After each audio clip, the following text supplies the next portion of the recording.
Hello. Hello, you rat sons of bitches. Good evening. It's amazing that we're back with another episode of the You Need It Horror podcast. And we've got some TCM going on today, but we got a lot going on today. We're going to be talking about a lot of good stuff. I got bronchitis, but there's good things happening in the world of horror movies. And as always, I'm joined with Nicholas with me today. Nicholas. Do you actually have bronchitis? I've got a little something going on. I really do. It's not bad, but it's there. It's just enough to be annoying. Walking pneumonia. You're gonna take a couple years off YouTube to get healthy. Right. Then I'll come back with Halloween 4. I'm back. I was sick. Oh man. Yeah. What's up? I'm here. We're here. It's Wednesday, August 9th, 2023, 9:14 p.m. Eastern Standard Time as we sit and record this. I'm here. Yeah, so it's not Leatherface Day, guys, but it's coming up, and I just have a feeling whatever happens next week or whatever, it'll be an episode where we're talking about a lot of shit going on. So I want to get everybody ready for Leatherface Day. Yeah. So we're going to be doing some TCM today. Now, if you're new to the show, you don't have to watch the movie with us because God knows what happens as we hit play. And then 30 minutes in, we're talking about Michael Jackson. Leaving Neverland. And that's just how it goes. So these are actually the perfect driving episodes when you're cruising down or if you're heading somewhere to listen to. That sort of thing. But I wanted to do the remake because this is the one I'm the most critical of, even though I don't think it's bad. I'm the most critical of it. So because of that, it's probably one that I watch the least. And Nick is a big fan of this one. And I'm kind of been in the mood lately to revisit movies that I've been critical of over the past 4 or 5 years. So I was like, why not do the remake? I don't want to do TCM 3. I don't want to do part 2. Like, why not the remake? I don't watch that one as much as the other one. So how about doing something when I don't watch as much, That's where I'm at. I haven't watched this movie in a couple years. So, yeah, I mean, I'm always down to watch it. Big fan. Fond memories as a preteen watching this movie, wearing this movie out. So, yeah. This is 20. I didn't think about this either. This movie's 20 years old. So it's the 20th anniversary of the remake, 2003. Wow. That's fucking nuts. The remake is 20 years old. Yeah, we're going to die soon, though. Yeah, but it's all good, Yeah, it's all good. Oh, man. Some days I really do, my mortality hits me. Like, seriously, it really hits me, especially on night shift, which is what I'm on now. I'll be sitting at 3 a.m. just staring at my ceiling like, what the fuck is happening? How big is the universe? What is around me? Too big. Alien. And then other days, I say to myself, I've got a bunch of taxes. I've got a bunch of debt. Fuck it. I don't give a fuck if there are aliens. You think I have time for aliens? Like, so right now I'm having one of those days, right? Where it's like, I don't give a fuck if War of the World shows up. I'm be like, I don't have time to worry about this. I have bills. I have to get shit done. I have to drop stuff off. You're looking at this from the wrong perspective. If aliens show up, we just say, fuck it. Fuck the debt. Just do what you're going to do, man. We're not going to be able to stop you. If you want to enslave us, if you want to kill us all, just do what you're going to do. Like, I don't have to pay taxes anymore. I don't have to worry about bills. Yeah, just do it, man. Yeah. I know those fuckers are here anyway. By the way, I want to settle something real quick with you. I was talking to Alexis about this earlier. I've been thinking about this, and she was giving me shit, but I need an opinion. I think if you created a poll, it would overwhelmingly be in my favor. But I'm curious, Christian, do you think aliens have huge dicks? Because I think they probably have meat hammers. If they're humanoid like us, but like better in every way, they probably have huge dicks. I'd place a gentleman's bet. You know what that means? Just like a $1 bet, gentleman's bet. I'd place a gentleman's bet that there is probably some sort of life outside of planet Earth that does have hammers. Yeah. Okay. Okay. There has to be, right? Like the universe is so big and we don't know enough about it to the fact that there's probably species outside that are probably a third of our size, and then there's other ones that are bigger. I always wondered if there is like that. They talk about like those alternate dimensions where it's like the exact same thing happening. Like the universe is so big that there is literally a a mimic dimension doing the exact same thing, maybe slightly altered. The ghost dimension. Yeah. There is a ghost. There is a ghost dimension without question. But no, yeah. I mean, I think you're getting into like string theory and stuff. Yeah, dude, you could, if you go down this dark path online one night, it will blow your mind. Like absolutely blow your mind. Like I've ended up reading about the Fermi paradox, string theory, just so much shit that makes you go like, yo. Well, hey, why don't we do this? We'll hit play on Texas Chainsaw 03, and then I'd love to talk about that because I love discussing, life outside of Earth. Cool. Well, guys, we are sitting at the Platinum Dunes logo. So cue it up to the Platinum Dunes logo. If you're not there yet, pause this podcast episode right now. And we're going to count it down. 3, 2, 1. Let's rage. All right. Let me make sure my volume's pretty low. Yes, I'm excited to watch this movie for sure. It's happy 20th anniversary. I'm sure it's about to come out 20 years ago, or maybe we're close to the release date of this movie. I don't remember what time of year it came out, but happy 20th anniversary to Texas Chainsaw Massacre 2003. Damn.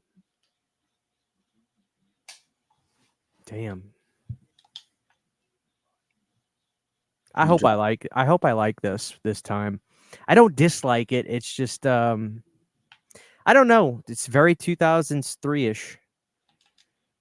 Yeah, that damn Michael Bay. I like him, but I don't like him. But I like him. I'm aware. Yeah, Christian loves to share the video from his press conference.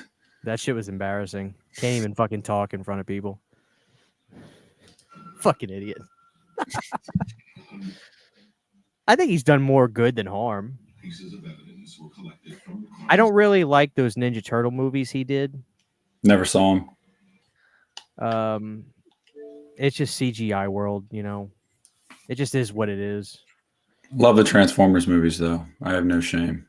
I saw a few of.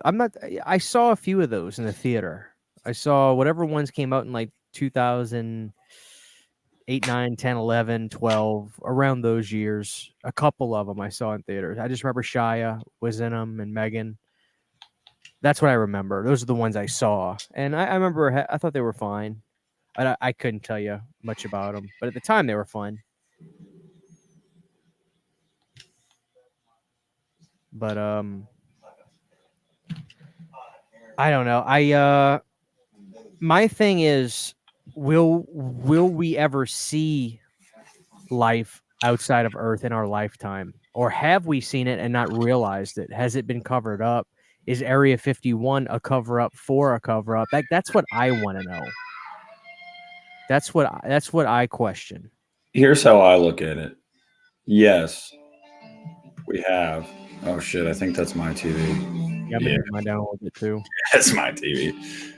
Where are you at, right? By the way, mine was. I'm seconds behind you. The car just drew past the August 18th. Okay. There in the car. God damn, she is smoking hot. Oh, Beal. Holy fuck. Yeah, but here's the thing. Just saying. They give Beal the butt shot, but she doesn't really. She's got a nice butt, but like it's it's not like. No, this was an interesting time, Nick. It doesn't have a donkey, so I know. Me and Sydney were talking about this. It was so weird. We were watching. You remember the band Lit? They had big album in '99. Oh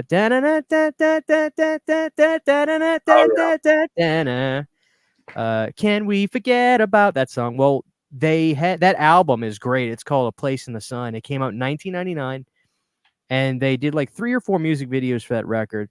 And they had a song called Complete, and it's like a ballad love song. And then the girl in the video was like in a bikini, and she was super skinny, and she had no ass and perky tits. Like that was it. And so this is 2003. So at this point in pop culture, I don't think big asses were in yet. I especially not in white girls anyway.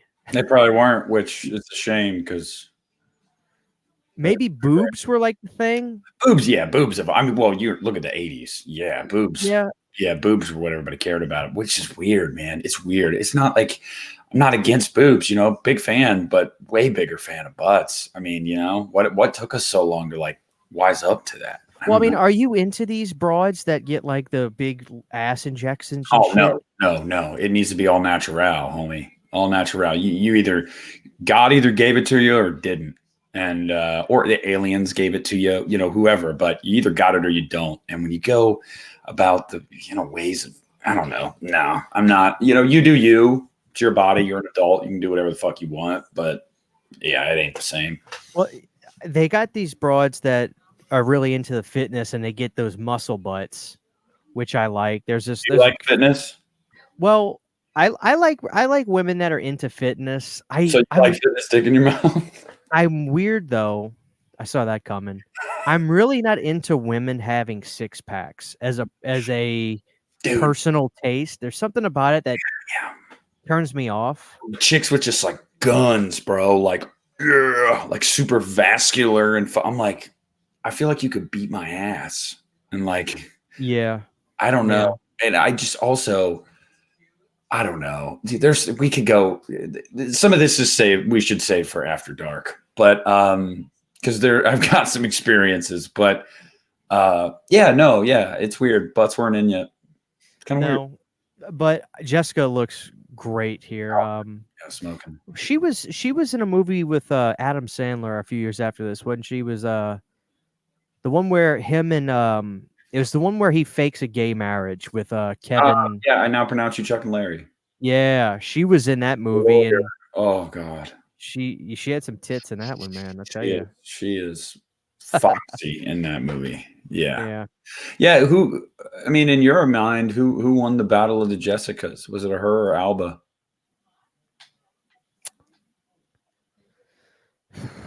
Because that was the talk for a while. It was like Let the me two Google. Jessicas. Let me see. Let me see. That's a tough one. All right, let's look up Jessica Alba. She is quite fine. Let me go Jessica Alba 2003 to see what she looked like. Um, she's really pretty, but I don't know. I think I'd stick with Beale. Yeah, gut instinct would be Beale. God, I haven't seen her in anything for a while, but when I was a kid, she was in every fucking movie. Yeah, Alba. Yeah, she was in a lot of stuff. God damn. But yeah, as far as like aliens and stuff go, yeah, dude. I mean, I think they already walk amongst us, man. Dead serious. Well, do you think they're running our government? No, God, no. That's some. Because our government's pretty stupid. Our government's been stupid for 240 years, for the most part. I mean, where are they infiltrating? That's what I want to know. I don't think they've necessarily infiltrated anything. I honestly feel like they're probably just trying to assimilate, trying to walk amongst us, learn Earth, study us. And then one day they'll make their decision. Do we blow this rock up or, which, hey, whatever, I mean, that's another thing, right? Is do you think the Earth? Do you think we will be? I, the Earth has been around for conceivably what, millions of years, right? Yes. How long do you think it's going to last? Do you think if it's just left up to human beings that it will end before it would naturally end, or do you think the planet would without? How am I trying to ask this? Are you I'm essentially asking if it's going to live out its lifespan or if humans are going to accelerate? Yeah, accelerate. I would assume you'd agree that humans are going to accelerate the like what is going to happen to the Earth? That's the question. Well, That's the question. the point we're at right now, um, the Earth has about 2 billion years left, a little under. Just by, I mean, that's just scientists projecting stuff they can't say for certain. Sure. But it's got about 2 billion years left. Mankind will absolutely expedite that process 100%. I don't even think it's debatable anymore. You remember back in, by the way, this scene when I was a kid and I first saw it fucked me up. The fact that she pulled a gun out of her cooch. Oh, it's a good. It's a good. I appreciate that they did something different too. So the fans of the movie going to see the remake were like, "This isn't Psycho '98," you know. Yeah. Yeah. Just messed up. And I love the camera shot that goes back through the head. Yeah. Just Oh some great God. stuff by Nispel there. Yeah, I love how the viewers can literally see the movie just through a little square on your poster right behind your head to your right, so they can see the movie. Not enough to get us in trouble or anything, but it's No. like you can Yeah, see it. there you go, guys. If you're not watching along with us, try to pay attention. We're going through a hole in the head right now. Yeah. But yeah, no, mankind's going to expedite that process. You know, it's funny, dude. Remember 20, 25 years ago when the term like global warming really became like coined and people were like, Al Gore, you're a fucking nut job. And like, mainly just because it was bad messaging. Like people took global warming as like, are you saying that the Earth is going to get warmer every year? What about these super cold winters? When in reality, it was just like climate changing, but and the Earth's core warming. But it's crazy because like now it's like irrefutable science that like we absolutely have fucked with our ozone layer and everything like that, and it's only getting worse. It's not getting better.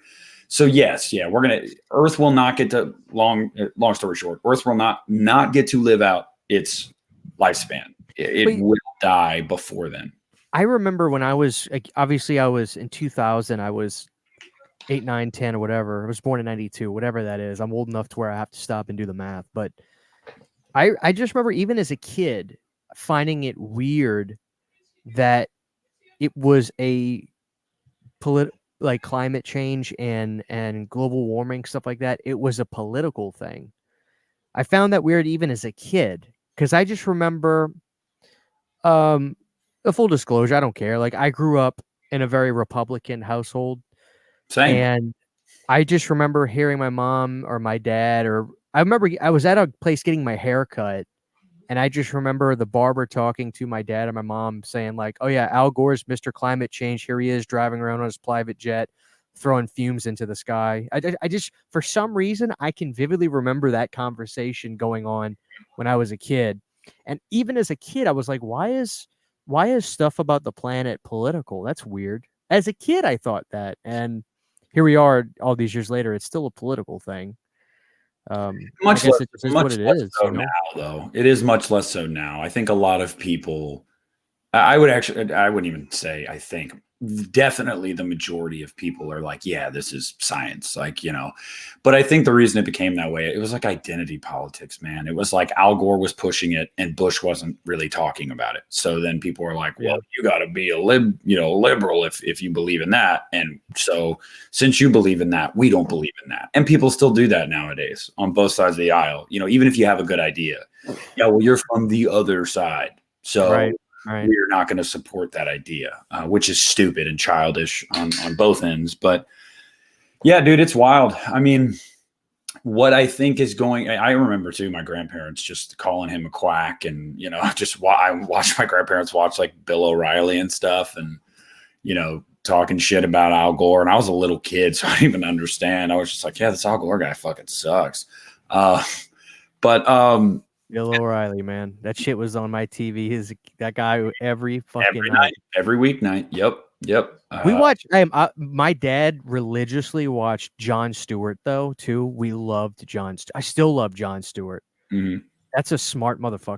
People turned on Jon Stewart because they said he was becoming more left leaning, but I don't ever think he was. I think he's pretty fair down the middle. I think he criticizes both. I think it's just been easier to criticize some more than others. And I think that kind of created a rift. But as far as like what's going to happen with the Earth, I don't have the exact answers. I don't think any of us do, but to the best of my knowledge, I think scientists pretty much say that like it's basically going to be another, like, I don't know, Christian, because I think we're gonna have World War III. I really do.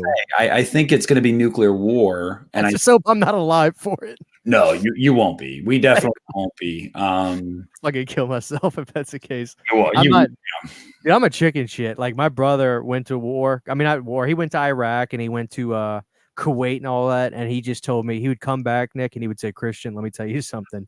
You have no fucking idea how lucky you are to be born in the U.S." Yeah. I'm like, dude, I take your word for it. He's like, listen, trust me, you never in a million fucking years ever want to go to this place. It's terrible. Yeah, no desire. I think it'll be World War III, but let's say somehow humanity prevails and nobody actually ever starts a nuclear war, which not going to happen. But let's say it never happens. It's still, the Earth is going to die out sooner than it needs to. It'll get to a point basically where you're going to see. I would think it'd be like day after tomorrow type shit. Right. Catastrophic weather events, tectonic plates shifting drastically, which and then a fucking ice age. I mean, it basically the climate just being like, hey, dude, this is too much. We can't do it. I really don't know. It's. My knowledge of that comes from the movies 2012 and The Day After Tomorrow. So, dude, 2012, that time, I was scared. Y2K, I remember my mom and dad renting a couple. I'll never forget this. They had VHS tapes prepping you for Y2K. And the guy who plays Spock, his name was Nimoy, Leonard Nimoy, was the host on how to prep for Y2K. And he was teaching you how to store cans in a closet, like the proper way, how to have a generator and all this shit. And I remember my parents were scared. I didn't think much of it, but 2012 scared the shit out of me. I don't know why, but like, dude, I didn't act like it. I didn't tell anybody about it, but I was nervous as fuck for 2012. So was I. And let me tell you something, Christian. That was the day before my 18th birthday, when the world was supposed to end. December 21st, 2012. Yeah. Day before my 18th birthday. And I remember going to school that day. It's the last day before winter break. I remember waking up. I actually stayed up till midnight the night before. It was officially, the day. And I was like, okay, nothing happened. I'm going to go to sleep.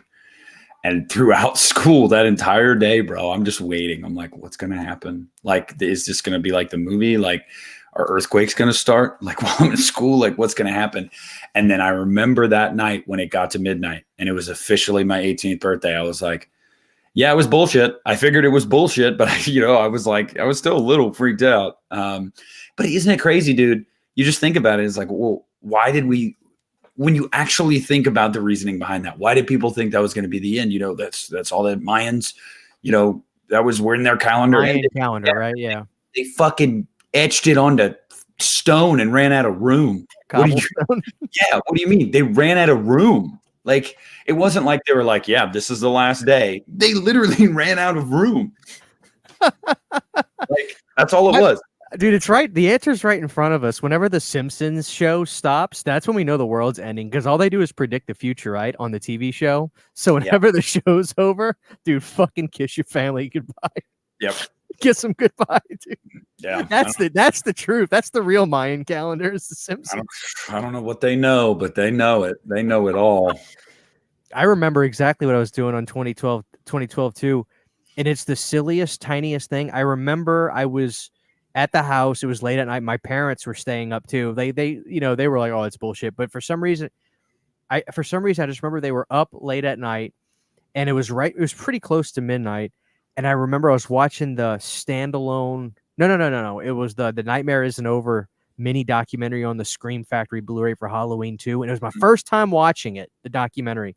And for a split second, I got fucking freaked out because there's the part of the documentary where Rosenthal is saying we were filming and there was a flight path right above the hospital where we were filming.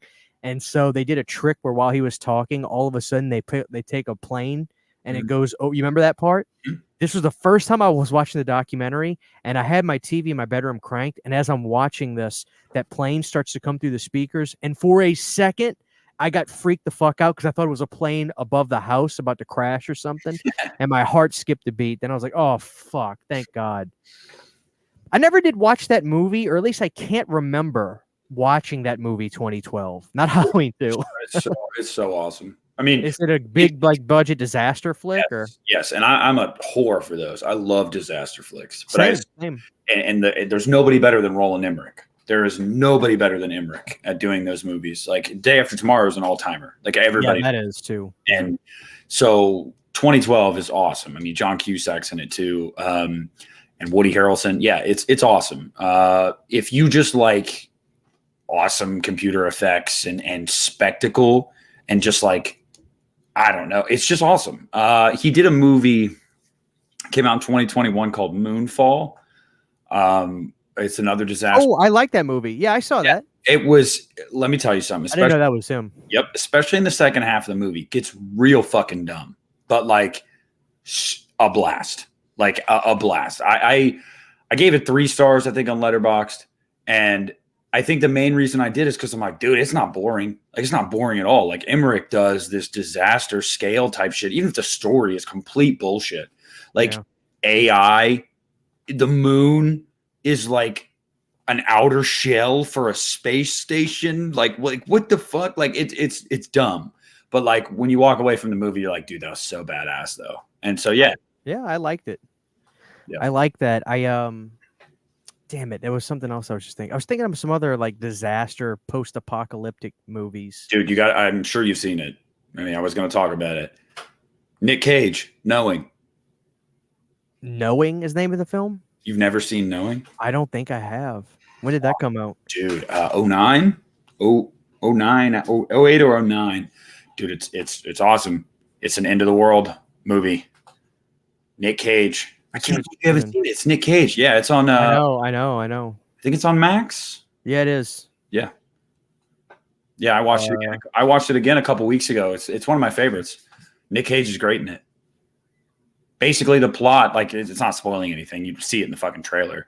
The plot is like, you know how some schools and stuff will do time capsules that they'll bury underground for like 50 years or 100 years, and then like 100 years later, the kids will go through those time capsules. Right. That's what this plot of this movie is. And one of the time capsules from one of the students is a sequence of numbers.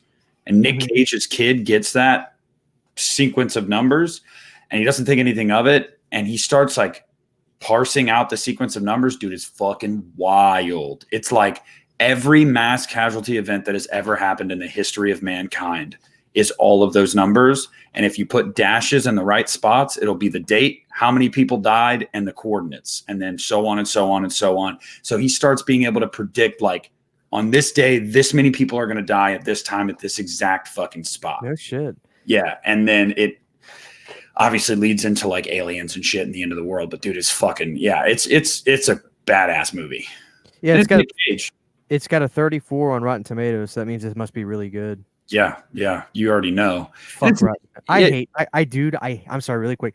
I fucking hate Rotten Tomatoes. I swear to God. I put no credence at all into the critic reviewers stuff. I don't ever.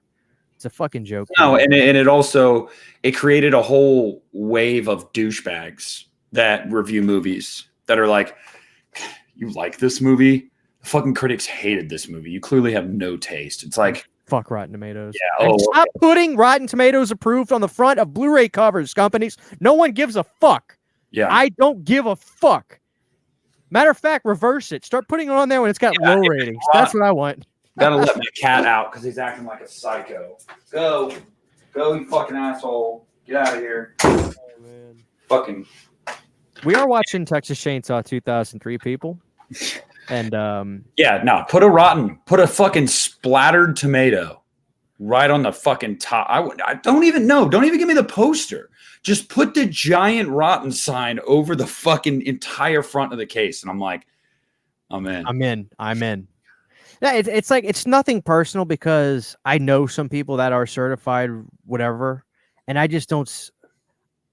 I mark my words, I will never try to even remotely apply to be a critic reviewer. I'm not a critic. I hate that word.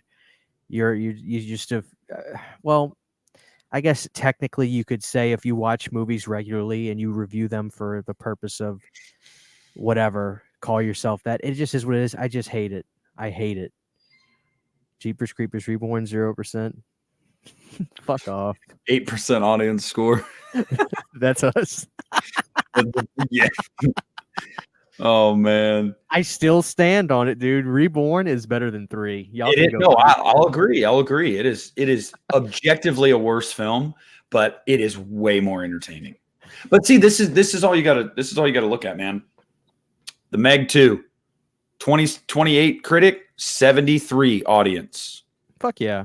Yeah, because the audience knew what they were getting themselves into. Would you imagine? Says he? There was no character development with the shark. I wanted to get to know more about the shark. You fucking wankers. I can't stand it, dude. I don't know. No. And it's also hilarious too when the movies do well. When they do well, it's like, critics are seething.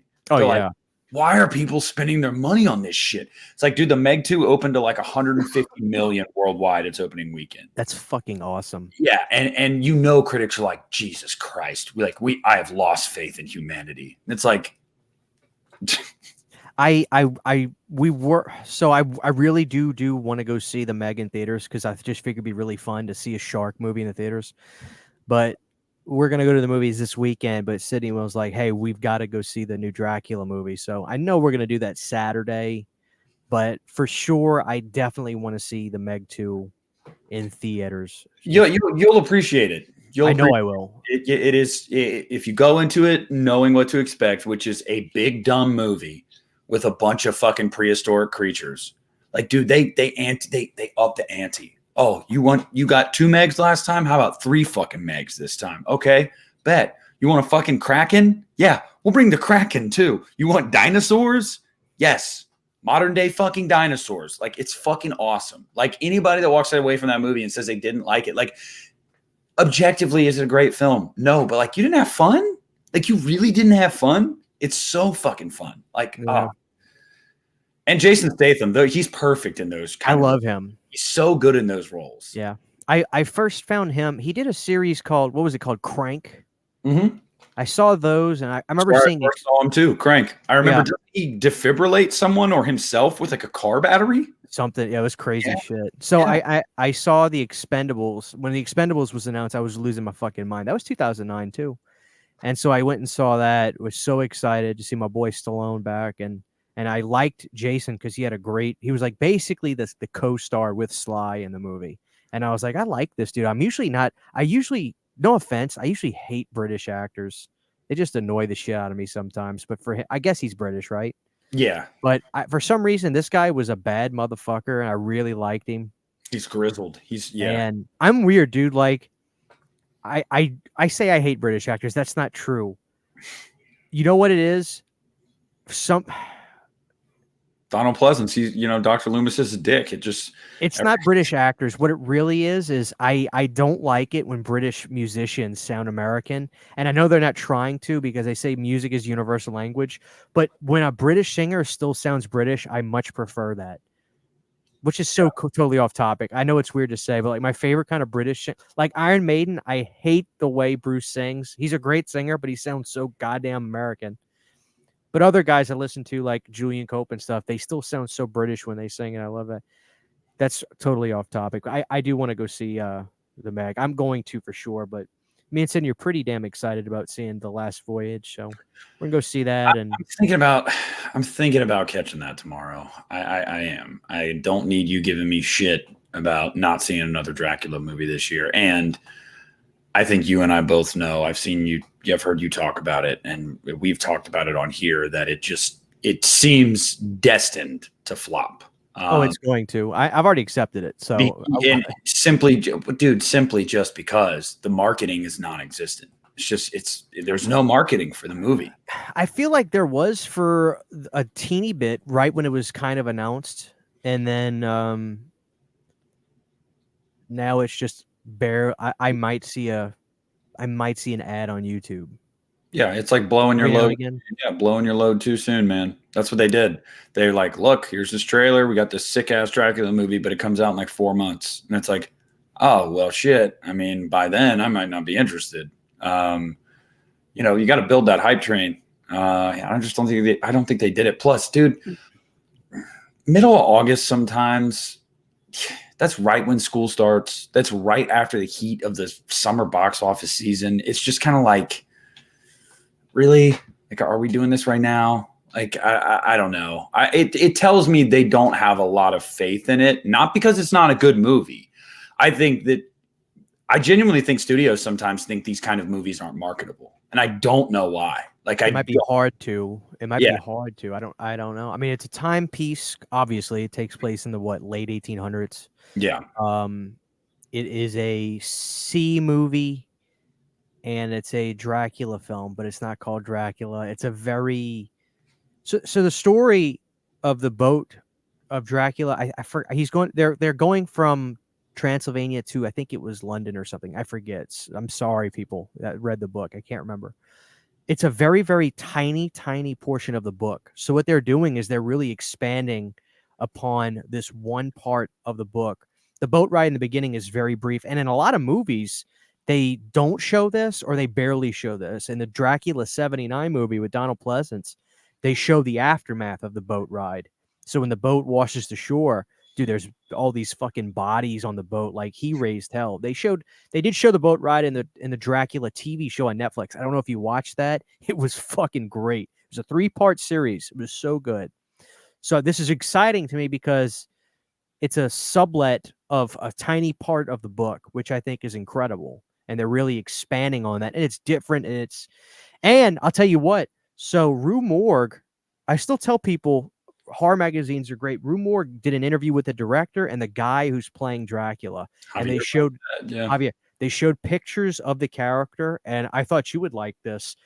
The look for Dracula as a non-human, almost like this gargoyle / bat look, looks like a dirty, grungy Rob Zombie version of that bat from Midnight Bat, from the vampire from Midnight Mass. Yep. Like that tall, gargoyle-ish look, but it's crude, nasty, and it looks like a Rob Zombie version of it. It looks really cool and scary. So it's fun. I'm excited. Yeah, I mean, hey, really great. City said, she goes, are we going to go see Exorcist Believer? I was like, I mean, I am. I didn't figure you were. She goes, oh, no, I'm going to see that. I got to see this. So she's like, when that shit comes out, I said, it comes out on our anniversary, right? She goes, we're fucking going. So she's excited to go see it. She's like, oh, I've got to see this shit. She wants to go see it with you, man, even though you think Next Generation's money. She, she wants to go see it. She loves Next Gen, dude. Inside joke. So no, I'm trying to. Yeah, I saw that photo and everything, and I think the design looks awesome. But dude, I gotta tell you, I saw a TV spot for it today when I was watching Hulu, and this most recent TV spot, they gave away how he looks in the movie. Like, it's like a very well lit shot, and he like comes up behind someone and puts his wing around him, but you can see him standing there and in bright light. And I was like, man, why would you put that in a trailer? Like show the face, show the wings, maybe show some creepy shit in the shadows, but you don't have to show me the whole kit and caboodle. Like, this ain't Godzilla. It's not like I'm not going to see that movie if they do Ghidorah wrong. Like, I don't know. I don't know. I don't know. That's everything now. It sucks. It's gonna flop. It's gonna flop. But I will feel better knowing that I did my part, and I was not to blame for it. And I think I'm gonna go see it tomorrow after work, and I think I'm gonna like it. I think it's gonna be one of those sleeper movies, where it's just like beginning of the year, you had interest in it, but you could have never been like, this was one of the best horror movies of the year. But like as I watch more and read more about it, I'm like, I think this is gonna be pretty good. Like I'm hopeful. Yeah, I don't think I think the next big box office success will probably be, and horror will probably be Saw, because I just think that's the world we're living in. The Nun 2. Oh, I didn't know that came out before that. Yeah, it's 3 weeks before Saw 10. Where's the trailer for that? Did they already put that all over the fucking all over? Anytime you go see a Warner Brothers movie, dude, they've been showing the trailer. When I went last week to see Meg 2 and what was the other movie I saw last week? Talk to Me. I saw the trailer before both of those movies. Why do I not remember seeing that trailer? Because it's really unmemorable. I mean, I'm just gonna say how it is. It's not a bad trailer. Like, you don't walk away from it going like, that's gonna suck. But like, no, it's just like okay. Like it's super. I don't know. I'm not excited. I'm gonna go see it. For Nun 2? Yeah, I'm not excited. Dude, it cannot be worse than the first one. No, but it can make the mistake of being bland and boring. And the trailer just doesn't seem that interesting. I don't know. And I love Taissa Farmiga, and I love the character of the nun, and I don't know, man. I feel like the Conjuring universe is trying to milk that for more than it's actually worth. Like, was great in The Conjuring 2. Great. You want to give it a standalone movie? Okay, I can see that. Oh, pretty much everyone. I know someone in the comments is going to say they didn't hate it. That's fine. But a lot of people were like, not a fan of that movie. Maybe you should have just left it alone at that point. I don't know. It's just weird to see a sequel this far out, and for one of the, I don't know, dude. This is what they do. They made the most money of any Conjuring movie. So it was such a brilliant character. It was so scary. It was taking religion and throwing it on its head to people, which is scary. Religion's always scary, right? Because you're dealing with afterlife. It's a touchy subject for people. So to do something where you take a nun and make it evil, it's awesome. I love it. It's just those types of movies, they always do well, dude. I know you saw Insidious became the highest grossing horror movie of the fucking year. The new one? Yeah. God damn it, I still want to see that. Closing in on 200 million worldwide. It's absurd. Like, absurd. But I've said it once, I've said it a million, I'll say it a million times. That's why The Exorcist is going to make a lot of money. Oh, without question. People love the paranormal, demon, possession movies. They play well overseas too. So people are going to go see those movies. They're going to make a shitload of money. It's just the way it goes. Was Insidious, The Red Door, even top 5 horror this year? Fuck no. No. But box office wise, it's number 1. So I just dropped my water. Ew, is that a head on the table? God damn. This movie's just like dull green the entire time. Is it just me, or is it just... No, Marcus Nispel. See, I loved the aesthetic for this movie, which is why I was shocked that I didn't like the Friday the 13th reboot. Because Nispel, I will say too, he had a passion for this. He was a big fan of the original. He openly talked about that. This was like a labor of love for him. The reboot of Friday the 13th, he openly was like, I don't know. They wanted me to do it, so I just did it. Like, he didn't really care. He didn't have an affinity for that character or that franchise like he did with this one. I remember Piz saying something like he had a bunch of ideas and it all got axed, so then he kind of just shut off with Friday. Well, yeah, I believe Paramount kind of wanted, or yeah, it was still, that was Paramount at the time, right? Yeah. But it was both. They No, yeah, it somehow was. they magically got an agreement to tag team that movie. One of them had basically one of them distributed the movie overseas, and I think Paramount had American distribution. Yeah, they had their ideas of how they wanted that movie to go, and he was pretty much just a hired gun. Yeah. So sure, he got paid well, and I'm sure that's at the end of the day probably all he really cares about, and all he really should care about. After the fact, you got paid well. I mean, there's a bunch of baby dolls in this movie too, just like little burnt, shaved baby dolls. Yes, all over the place. And I feel like this movie stinks. Like everybody's probably got bad BO. They're sweating. Yeah. Well, Lee is currently about to watch Last Voyage of the Demeter. Yeah, I saw that. Bastard. What was I gonna say? So yeah, I did see Talk to Me. I know you did too. I don't know if you want to talk about that for a minute or two. That's fine. I mean, I pretty much summed up in my review just kind of how I feel right now about, and you and I talked about this, and I think people need to take this into consideration sometimes.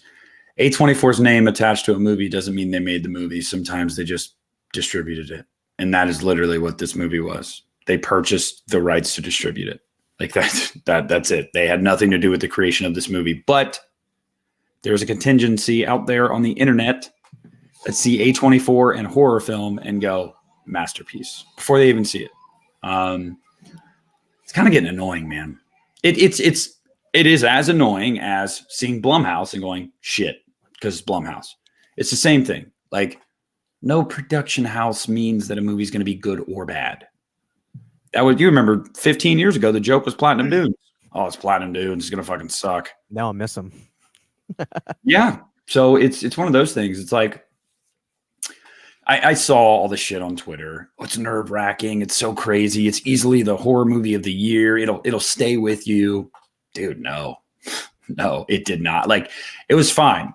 It was a premise we've seen. A lot of it we've seen before, but it was executed really well. So it was a good movie, like objectively a good movie. But do I find myself like returning to it, or am I like clapping about a sequel getting announced?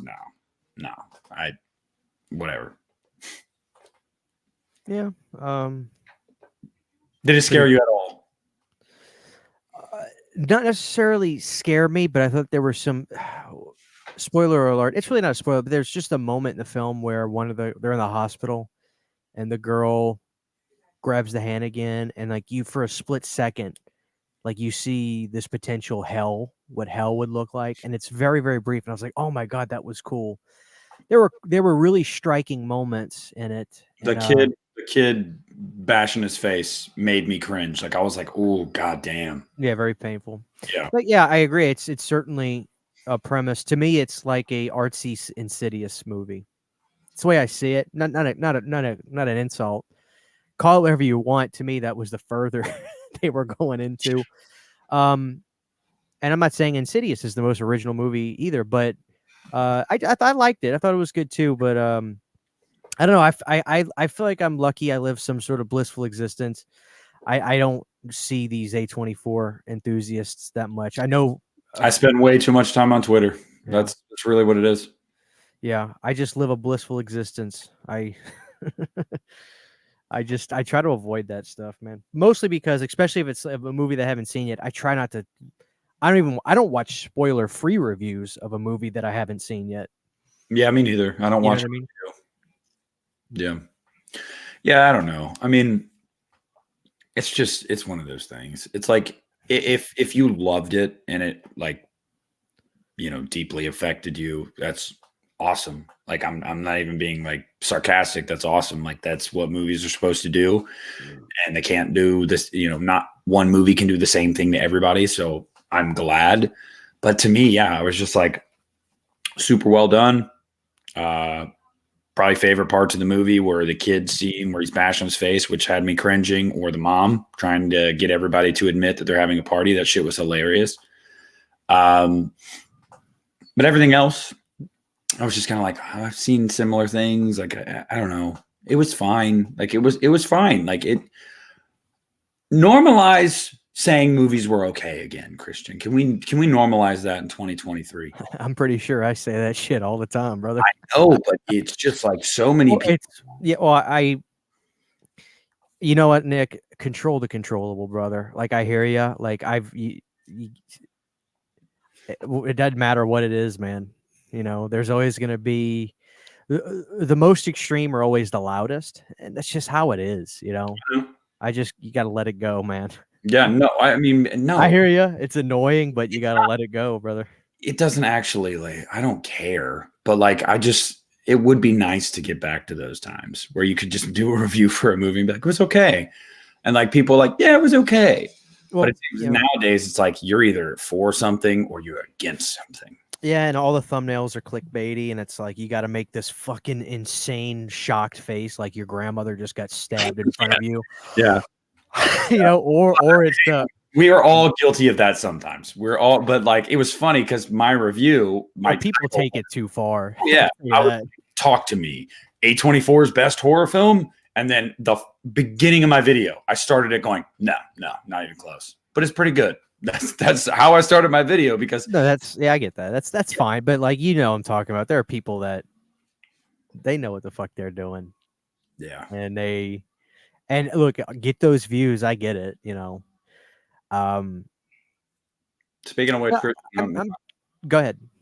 No, I was going to go off topic. So here's my issue with this film. I'm always gonna. It's just a personal taste. There's something about Leatherface being so aggressive in this movie. He doesn't come across as scared. And that's just a personal taste for me. Now, this Briniarski guy is a mean, big bastard. And he's angry. He's angry. It's just you get more of why in the beginning. It's one of the things the beginning does really well. Is like I love that movie. Yeah, it explains his plight a little bit more. Like he was, I mean, obviously, even in the original movies, he was kind of the black sheep of the family. But he was bullied, and he just kind of felt like he didn't fit in, and so he's angry. Yeah. I get it, I guess. I mean, I wouldn't pick up a chainsaw and kill people because of that, but this Leatherface does. Yeah. He's just a brute. He's a monster. He's just a fucking monster in this movie. But here's like this famous shot when he throws. Oh, there we go. Yeah, it's nasty. It's very Saw-like, the color, like that, almost just like death green. I don't do fingernails, bro. I don't do it. I fucking hate that stuff so much. Yeah. But I was gonna say, my mom was in town. She actually left today, and good riddance. Yeah, I know, right? And I was like, "Hey, Mom, they're coming out with a new Exorcist movie," and she was like, "Stupid," because she thinks I love this woman so much. She thinks any sequel to I love her. She's like my wife. Hey, she loved. She really liked Halloween 2018. She thought Halloween Kills was stupid. I'll never forget, as soon as that movie ended, she turned to me and she went, "That was stupid." I was like, "Whatever, you don't understand." And then Halloween Ends, I remember it ended and the credits came up and I was like, "Hey, Mom, so out of the 3 newest ones, which one was the best one?" She goes, "Oh, definitely that one." I was like, yeah, okay, all right. But so she's a purist because she saw all these movies in the theater, 40, 50 years ago, because she's old. And I was like, "Well, let me show you the trailer for the new Exorcist movie." She was like, "Okay." I put it up on the TV, and she's sitting there watching it. And like, no, I didn't even tell her. Yeah, you're right. I told her. I don't know why I said you're right. I told her I wanted to show her this trailer, but she didn't know what it was for. And like the first 30, 40 seconds of the trailer, she's like, "What? Like, what is this?" And then she hears din, din, din, din, and she was like, she like looked at me, and I was like, just keep watching. And when Tubular Bells comes in and you see the picture of Reagan, she was like, "That's Reagan." And then it shows Ellen Burstyn. She goes, "Oh my God, They She's got still alive? back. She's still alive? That's what I said. I was like, yeah. And she seemed really interested in the trailer. And like, there was a couple moments. She doesn't do well with the demonic possession shit because she's like super Christian. Mm-hmm. And but saw The Exorcist in theaters in 1973 because again, she's old.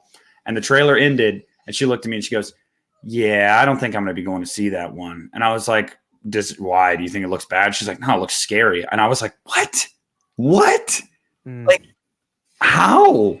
I don't think it looks scary at all." Ugh. I don't know, Mama. I don't know about that one.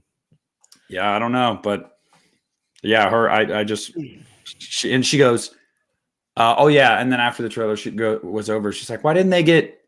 It was funny. She goes, Linda Hamilton back." I was like, "Linda Blair, Mom." She's like, "You're right, Linda Blair." She's like, "They didn't get her back." I was like, "No, they did. They just didn't show her in the trailer because she doesn't have a big role."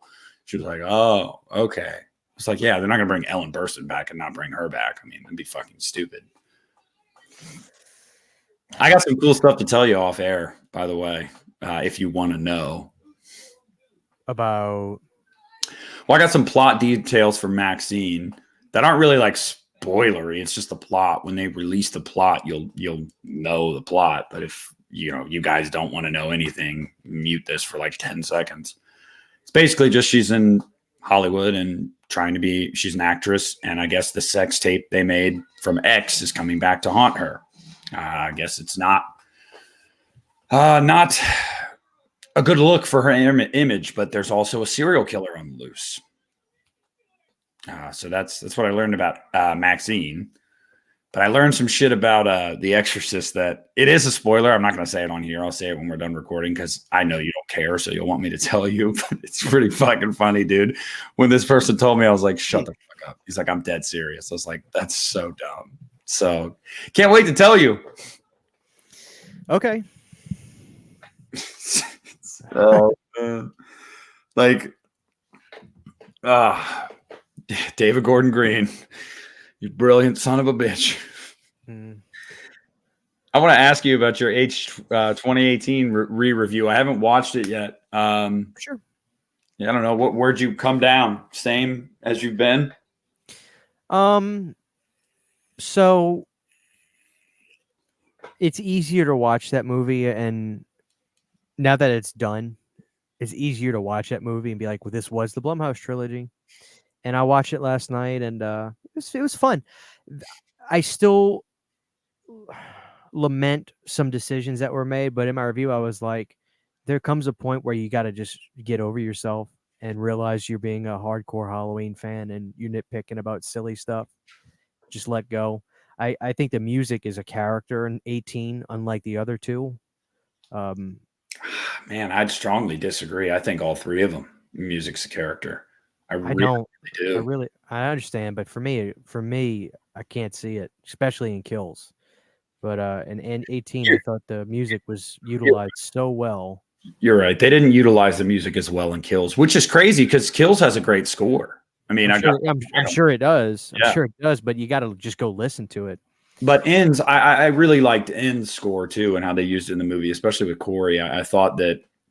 Yeah, I might revisit those and do videos on them, maybe for Kills too. But 18 was fun because it was like, dude, it's 5 years since this movie came out. There are things that one of the biggest things in 18 that I talked about was in the opening scene when they go to visit Myers. I really don't like where Homeboy is in the middle of the plaza, whatever you want to call it. The checkered looks like a fucking plaza out there, but he pulls out the mask. Cool. I like that. And then he starts screaming at Michael. Yes. It's why. And I said, this is what made that. There was already an elevation of anxiety. You've got all these nut jobs start making noise and yelling like hound dogs. I get that. But why not? I said this, why not have him walk in front of Michael and the camera can stay behind Michael, hold up the mask, and all of a sudden the tension's built up to this climax, which was already doing. And you either see Michael almost start to take a step or just even a hint of a lean, cut to black, and the pumpkin hits. I said that would have been way better to me. So there's things that would have changed. I think if a better person would have been writing this movie, no offense, Danny, this movie would have I would like it even more. But that being said, dude, it's 5 years later. I'm getting over myself a little bit, and it was fun. It actually has still like, dude, when he walks down the driveway, Mhm. it's so beautiful. That shot of him, and he walks so angelic, like Nick Castle. Yeah, I best. I, I I would say love that part. that's some of the best Michael stuff, that scene, since Halloween 2, 81. Like, dead Yeah. serious. That tracking shot alone just reminds me of Halloween 2 so I, much. I did. It did. I even said, I was like, I was favorable. I said, look, the movie's bettering with age for me. So, and dude, I hadn't really watched it since probably pre-COVID. I mean, I watched it, the bulk of it. I saw it a couple times in the theater, and then I got the 4K and probably watched it then. And dude, it's been a number of years since I'd rewatched it. And the boyfriend is a little prick. He gets caught cheating, and the idiot throws her fucking phone, and it just makes no sense. Like, he acts like a baby because he got caught, so he starts, and she's not getting mad enough. She should have slapped the piss That's out of poor him. writing. Yeah, poor writing. That's all. That's it. You get a better writer. Mhm. Um, Danny McBride did not know how to deal with the teenage element and like no, some of not at all. the Not at all. drama there. It didn't work. Like, it didn't work. The only dramatic stuff in that movie that really works is Jamie Lee, because it's Jamie Lee. You can give a great actor some subpar writing and they'll elevate it. Like, Yeah. and she can elevate some of that. But like, these people you've never seen before in their like first roles, they can't elevate that shit. They're reading off the page, man. Like, you can tell sometimes. You can Yeah. really tell sometimes. Yeah, that tracking shot, the best part, I still remember the opening night in the theater. Best part was the knife through the back of the neck. I mean, I remember sitting in the theater and going, holy And it was shit. quick. It was quick. Didn't linger on it, just bam. And just so forceful. I was like, oh my God.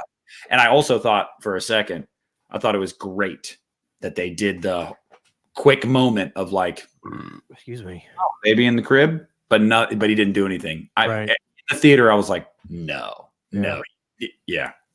There's a lot to like about that movie. There is. So it was fun. Sydney watched with me last night. We had a good time. There were things we would talk about. And I always try to, dude, I try to be very, very I didn't realize that was Chris, the effects guy. Now that I watch it back, I realized he was a cop with the brownie. Mhm. It was funny. It's a fine Halloween movie. It's a good movie, and it's a good Halloween movie. I really hate to differentiate, but it is. They're good. It's good. So I might. It seems like people enjoyed it. I got a lot of comments on it, and I might do Kills as well and revisit that and ends. But somebody mentioned something to me. I watched a video on somebody that I don't know how you feel about this, but they said the Halloween trilogy is exactly like the Jurassic Park trilogy. And I was like, what? Or the Jurassic World trilogy. They said they make the first one where it didn't really need to exist. They didn't really do anything wild. It's a nice throwback and it's pretty harmless. Then they make the second one where they say, okay, this is the second one. Let's kind of do something different, but not different enough to freak people out. And then they do the third one, Dominion, aka Halloween Ends. Let's do something really fucking crazy and just piss people off the way we really wanted to with the second one, but we were scared to jump all the way through. And I was like, wow, you know what? I can kind of see how people can see the Jurassic World trilogy being like the Blumhouse Halloween trilogy.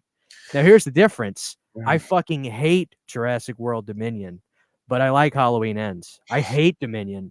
I was so devastated watching that. I love Sam Neill with a passion, and I hated that movie. And it's not a matter of the actors being bad. That's what you guys have for those guys coming back. Are you kidding me? I didn't hate it, but it was objectively the weakest of the three. Like, I like Jurassic World the most. I like Jurassic World, and I like them in order. I love Jurassic World. really like Fallen Kingdom. I really, really do. Especially the third act where the raptor's like a fucking monster. Yeah, the Raptors were cool. It's an action film for sure. You know, it was fine. Yeah. But I can see how people can make that connection. It was interesting when they brought it up. I forgot it was Hack the Movies was talking about it. It's a I guess on like a base level, you could make that argument, but like when you really dig into it, not really, because like the first two movies, very, very comparable. Like you could say that. But the difference with the trilogy capper in both of them was Jurassic World Dominion threw shit in there that it had nothing to do with any of the previous movies, like locusts, giant fucking locusts. Like, what the fuck? Like, whereas, and some people might go, well, Halloween is the same thing with Corey. No, not at its core, because at its core, it was just talking about the transference of evil and how evil is more than just one man. And that's kind of always been John Carpenter's point. So, like, Michael Myers is a person, he's a man, but he's driven by something else. And Ends just really expands upon that. I will agree with people when they say we should have introduced some of those elements maybe in 2018 or at the very least kills so it wasn't so drastic. Absolutely. But it's not something that's out of super left field for what the franchise is about at its core. Whereas Dominion was like, there's never been anything in any of these movies to make me think that somebody would bioengineer big ass fucking locusts. Like, dude, it really bummed me out. I'll say this about Dominion. I saw it in theaters and I gave it a positive review. And I think I gave it a positive review because I was like, dinosaurs on the big screen, Jurassic Park. I eat that shit up. Watched it when I got the 4K. I'm sure you had popcorn and a soda, and that will dude. A good Laura Dern, Jeff Goldblum, Sam Neill. A popcorn and a soda will sometimes just automatically bump it up 1 star. Yes, and then when I watched it when I got the 4K, I was like, yeah, there's a lot. It's not good enough. Let's be real. Yeah, there's a lot that's weak about this movie, and I think that I will say one of the best things about the movie is that they give Laura Dern and Sam Neill they're pretty much the leads. It's not Chris Pratt this time, which, good. And we finally get to see them kiss and actually become a thing. That was cool too, because it's like this whole will they or won't they for fucking decades. It was nice to see them finally say, okay, we're gonna be like together. That was cool.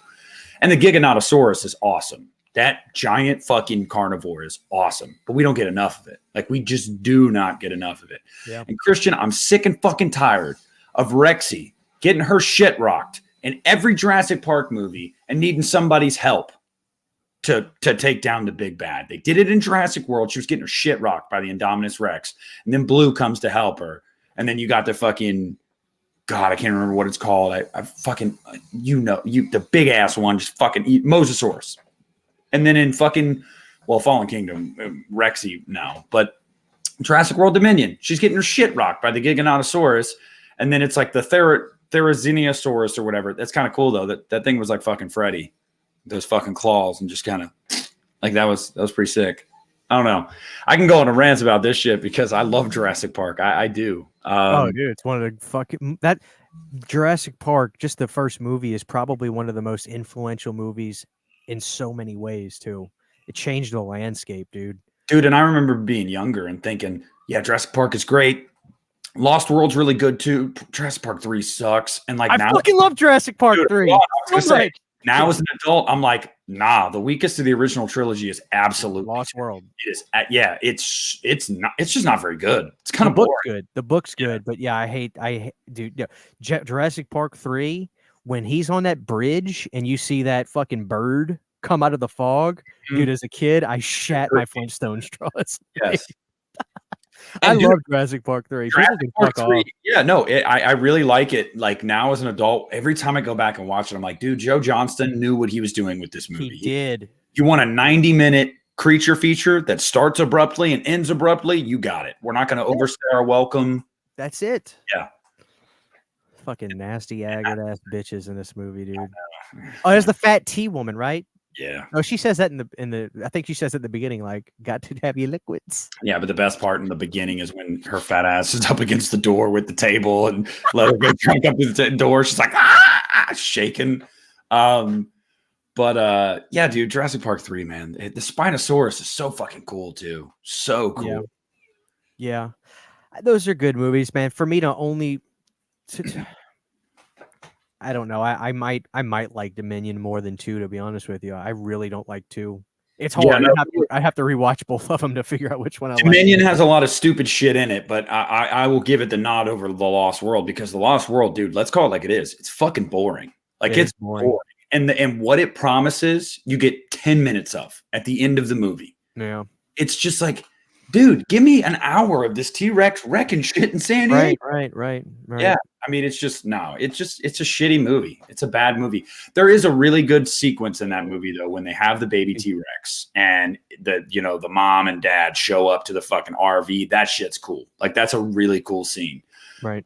But yeah, everything else is just like, God, this kind of sucks. Like, I don't know. Yeah. Jeff Goldblum with his unruly daughter throughout the entire fucking movie. That's what the whole movie's about. I'm like, I don't give a shit about this. No. I don't. Yeah. Yeah. At least Dominion's got locusts. And you can't say it wasn't badass when they were all on fire and there was raining hellfire from the fucking skies. That shit was cool as fuck. Yeah, I expected so much out of that movie, and I think a lot of people did. Yes.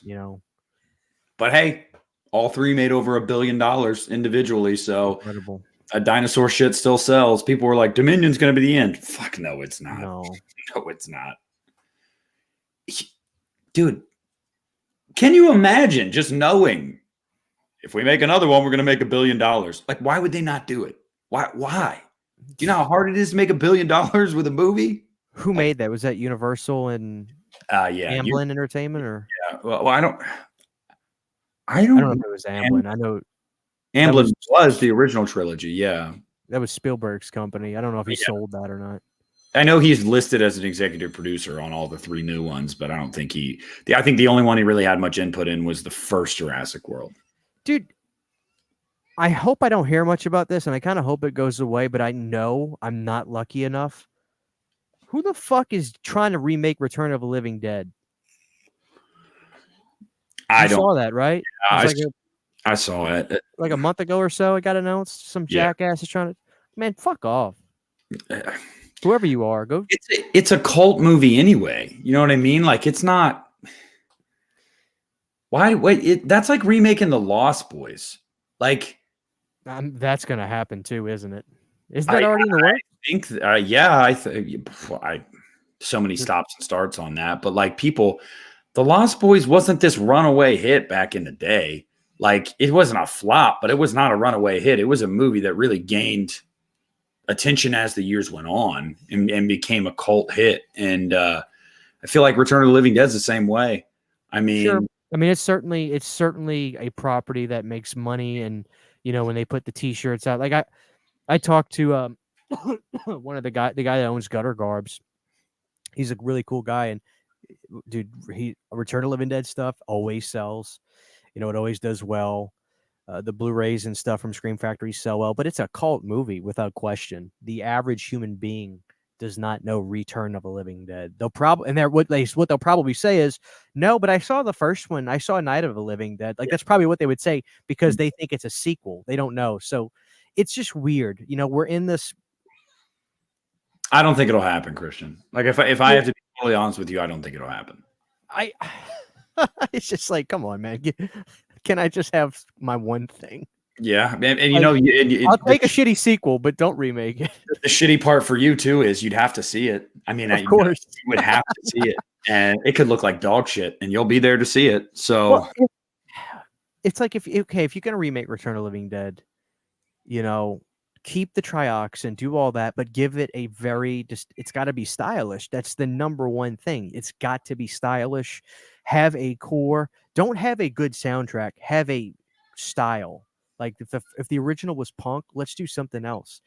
Let's do like do a fucking gent fucking Return of the Living Dead movie, or give me a band to do the soundtrack. It's got to be stylistic because that's what the first one is. It's total. Just remake Rave to the Grave. Like fuck it. Dude, I would love that. I would absolutely love that. That movie was hysterical. That movie was better than Necropolis, hands down. And there was a lot of tits in that movie, which is insane because it was a sci-fi film. So I guess they showed tits on sci-fi. I don't know. When it didn't make cuts of that movie. When sci-fi was in its infancy, yeah, a lot of stuff would fly on sci-fi. And now obviously not so much. But now they probably could get away with it because who the fuck's watching sci-fi? Yeah, true. I know I talked to you about this yesterday, but I never really expanded upon it. Kind of wanted to let everybody know that may not be aware. Again, I spend too much time on Twitter. A month or so ago, about a month ago, somebody tweeted at Jane Levy and said, "Come back to horror." And she waited a month to like respond to it. She quote tweeted it last night and said, "I am." And people were like, "The fuck?" She's openly talked about how she hates doing horror. And then Ghost House Pictures, the distribution house for what the fuck was that? Money. Oh, yeah. Ghost House Pictures quoted her tweet with a skull and crossbones emoji.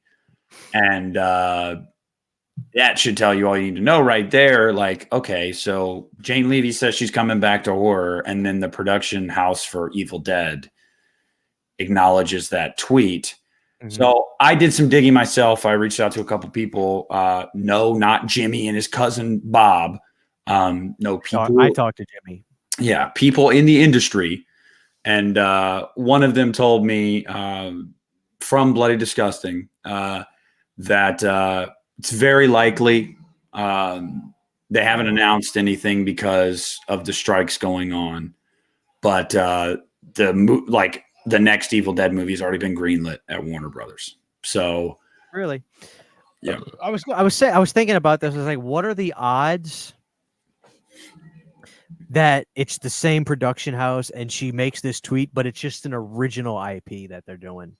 Like, what are the odds that it's an original movie? No, I know, but their bio literally is like the production company behind Evil Dead Rise. Like, that's their bio. So like, and I'd be proud of it too, you know? Yeah, but also I think that seeing the hubbub it caused online, I think they would have clarified. Like, I think somebody would have been like, so not they're clearly trying to rile people up, but the tea leaves have been there for a while. Lee Cronin talked about it leading up to Evil Dead Rise, how he believed that this was in universe and he'd love to see their universes cross one day. Bruce Campbell said the same thing like a month before the movie came out. He did an interview and somebody asked about the worlds colliding with Beth and Mia, and he was like, well, we have to wait to see if this movie does well. But if this movie does well, we'll definitely have those conversations. This is so easy to me. Act 1, Beth. Act 2, Mia. Act 3, Bruce. You got a perfect movie right there. It's so laid out to me how easily you can make this film. Well, I was told don't hold your breath on Bruce. That's I imagine. Yeah. But and I don't think it's because he doesn't. I don't think it was like he's been like, no, I'm not doing it. From what I gather, it's more like I think the producers are like Beth and Mia's worlds work perfect. Like the feel, the aesthetic, like those two could merge so well. Bruce's, I don't know if you could merge the three. Like you could if you were going to give us a different version of Ash, the grizzled veteran that's done with all this shit, and you could do that. But would Bruce want to come back as Ash to not be the Ash we know? Probably not. I mean, like the zany, I don't think the zany kind of dark comedy works with this. Bruce's series and his run in Evil Dead is very fantastical, and I like it that way. This is different. This is like separate. And if Bruce is really done like he says he is, man, he's done enough. He's done enough for the franchise. And Mia was a worthy successor in 2013. You've told the audience about your experience with that movie. I think a lot of people were the same way. Arms crossed. This is bullshit. And then when you're done with the movie, you're like, this bitch ripped her fucking hand off and just gutted a demon with a chainsaw. Like, yeah. She's pretty all right by me. And we would have got a sequel with Mia had Jane Levy not been like, nah, I'm not doing that shit again. I don't blame her, to be honest with you. I probably would never want to make a movie again after that movie.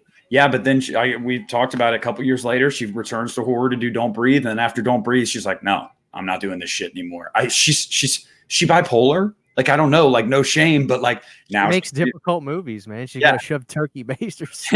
now she's back. You know what? I think I want to do it again. But also, like you said, you made this symbol. Yeah. After Evil Dead Rise made like $150 million and became the highest grossing Evil Dead movie, I'm sure Ghost House and Warner Brothers would proudly pay her whatever the fuck she wants. Like, they got the money. Well, So she can act. I can tell you that.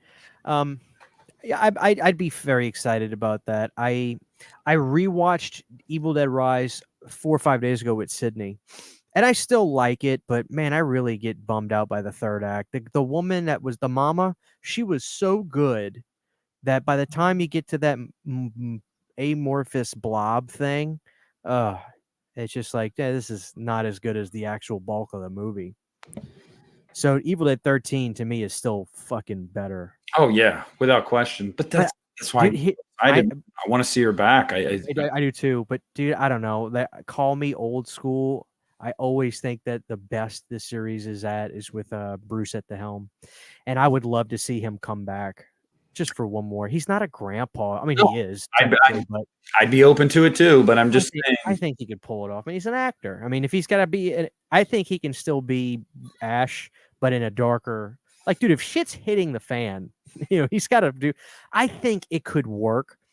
I would hate to see it not happen. Usually I'm always like, let's move on. I get that, but he can't go out on that TV show, man. That was It's a good show though. It's a good show, but who the fuck watched it? The finale was rushed, and I was not happy with the series finale because it wasn't supposed to be the series finale. It was supposed to be the season finale, and they're making season 3, and Stars is like, yeah, we're done. So who the fuck watched Stars? Yeah, like you better wrap this up, and so they had to kind of cram it all into one final season. But yeah, man, I mean, I wouldn't be opposed to it either, but like I would be perfectly happy if it's just Mia coming back. Like I really would, because like I said, I do think that Bruce gave us more than enough. I mean, Evil Dead 2, in my opinion, still the best Evil Dead movie. It's my favorite Evil Dead movie. So yes, the series has never been better than it was with Ash, because that's my favorite movie. But Evil Dead 2013 is number 2 for me. Oh, it's great. So like that was such a fun watch when we did that a few months ago, and it's undeniable. It's undeniable. I think all the movies are great. I think Rise is the only one. I hate to say, I don't care. I'll fall on it. I think all the Evil Dead movies are, in my opinion, 5s, with the exception of Rise. I think they're all incredible, and somehow they still feel like Sam Raimi films, even when he's not directing it. Even the weakest one is a good movie. Oh, it's great. Yeah, I just don't like the ending as much. I think it just dude, that woman, and it's really a testament to the mama. She was so fucking scary and good that when you get to the blob at the end, it's just like, oh, just kill it already. I'm bummed out. Yeah, the third act does go on a little bit too long, and but look, man, you guys can hang me for it if I end up being wrong, but I am confident enough to say that Jane Levy is coming back as Mia. I feel this isn't like some of the rumors you hear where he said, she said bullshit. Nobody can back it up. No, Jane Levy and fucking Ghost House are teasing it themselves on fucking Twitter.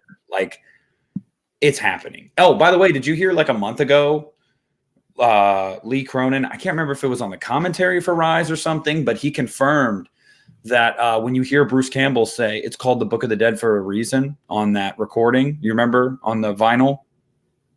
Yes. When you hear him say that, he confirmed that's not just Bruce Campbell. He was like, no, that's Ash Williams in the past. He was Come on, man. He's coming back. He was like, that's Ash Williams. My boy will be back. Because people were like, well, that's Bruce. Was that just a fun little cameo? And he was like, no, that's Ash from the past. That's my boy coming back. Speaking of rumors and innuendos, kind of glad that the Blumhouse thing turned out to be bullshit. It did and it didn't. It did in the sense that people were the people that were claiming that this is a done deal and it's happening. That was not true. What is still true is Blumhouse is still trying to get the rights. So, I'm sure. For you and for a lot of people, it's please, for the love of God, don't. And for me too, I would not want to see Freddie go to Blumhouse personally. But they're not out of the running. I mean, they're still trying. I don't know who I'd want it to go to if it wasn't them. I mean, probably Paramount. But I don't even care. I don't think it really matters all that much, the studio. I think the director is I think where it matters most personally for me. Yeah. There's certain directors that if you announce them to do a nightmare movie, I'd be like, why? It's just not their wheelhouse. Like I don't know. I want that Midnight Mass guy to do it. Yep. Flanagan. Or maybe like Lee Winnell or something. Do you hear about we didn't talk about this, but it became kind of public last week when all the rumors started to swirl back up again. The thing that's holding it up is Wes's wife. It's not even his kids. It's his wife. She is wanting to sell the rights. Now, take your personal opinions out of this for a second, guys. I'm just going off of facts. Reportedly, she wants more than $500 million for the rights. And you might go, well, you know, Freddy's a big moneymaker. The Exorcist rights, arguably the most popular horror movie of all time, sold for $400 million. And Wes's wife wants more than that for Freddy, who hasn't been on the big screen and going on 15 years. So I think that she's kind of being a dick. Like, let's just call it like it is. I think she knows that somebody's going to eventually pay the price she wants. So she's not backing down from it. She wants her last payday, big payday before she dies, set up her kids or whatever. I get it. But do you really need $500 million when you're that old? Like, Christian, you're a Freddy head, but tell me the truth. Do you think those rights should sell for more than The Exorcist? No. No, but I'm sure the franchise has generated a shit ton more money. Yes, probably. But I mean, I still think The Exorcist, like in adjusted dollars, I think is the most successful horror movie of all time. Yeah, but if that's true, all I'll say is that is a lot of fucking money. I mean, that's a lot of fucking money. I don't even think Blumhouse has the money for that. And you guys might go, oh, they're one of the biggest guys. I mean, $500 million. That kind of check would have to come from Disney, Paramount, Warner Brothers. I don't think any other studio could write a check for that much willy-nilly. Like, makes me wonder. It makes me want to know, Malik, what was the deal you signed with Blumhouse? Tell you it wasn't $500 million fucking dollars. I tell you that right now. And if, man, considering Malik was fixing to make a movie in fucking Burma or some shit for Halloween, there's no way. No. So where are we filming this Halloween film? We start next week. We're going to Zimbabwe to film Haddonfield. No, bro, we can't do it. Let's find out. I'm going to look right now at Wes Craven's wife, because her age. So it was Iya LaBunca. Who? Okay, so she's the one that has the rights now. Dude, did you watch? Go ahead. I want to bring something up. I just want to see how old she is. Wes was late 70s when he passed, right? So he's mid-late 70s. So she's probably, depending on how much younger she was than him, I'm assuming she's in her mid-70s. No. She's 62. Oh, so he married young. Oh, he probably got divorced and then got remarried after. Yeah, he did. God damn it. So we got another 20 years of her trying to get $500 million for the rights. I don't know. No, I don't come to a head, man. Maybe. I mean, maybe. But fuck. Eventually, it's going to become. That should make you hopeful that the rights either go back to Warner Brothers or they go to Paramount. You know, a studio that can afford that. There is part of me that was like, well, it'd be great if he stayed with Warner Brothers, since, you know, the expression, that's the house that Freddy built with New Line. That's cool to keep it in home. But I don't know. What my thing is if it goes to Paramount, if Paramount can do some kind of big ass swoop deal where they buy Freddy like they did Scream, dude, you're getting physical media out the ass. Yep. I mean, Paramount, when they got Scream, dude, they re-released the movies on 4K for the first time. They're doing Scream 3. Shit, Halloween. You know, we got H2O coming out, which is so cool. Thank God Paramount did all that because they are still a big physical media one of the last Yeah. giants in that really supports physical media. I mean, there's still the shows they put on Paramount Plus that are made for Paramount Plus, like Tulsa King. Not only do they put on physical media when the seasons are done, they do special steelbook versions. So it's like, dude, Paramount are the goats. I still don't understand why people freak out when they're like, oh, look at Paramount milking Friday the 13th. You don't have to fucking buy it, dude, but at least you've got the option. Shut the fuck up. That's my pet peeve. I'm so sick of that. If you don't want it, don't buy it. Fuck. Like, you know what? Like, what's worse? Paramount like redoing Friday the 13th on Steelbook on 4K, or Freddy not having a Blu-ray release since 2012 or 11? Like, come on. Yeah. Like, what are you really bitching about? So I would love for Freddy to go to Paramount. I just want to thank Jessica Biel for wearing a white shirt Oh my god, for dude. most of this movie. Is this a fucking school? Are those lockers? That's the fucking meat packaging plant, bro. Meat packaging plant. Yep. Okay. God, it's nasty. This movie's so nasty and green. Mm. But yeah, I mean, it's the same way when a new movie comes out, a sequel, a reboot, a remake. I'm like, don't see it. Don't go see it. I mean, it's that simple. I noticed that. And I've probably been guilty myself, but I try to have fun about it. I try not to sound like I'm just genuinely pissed off. Like, this movie's gonna be fucking terrible. Fuck this movie.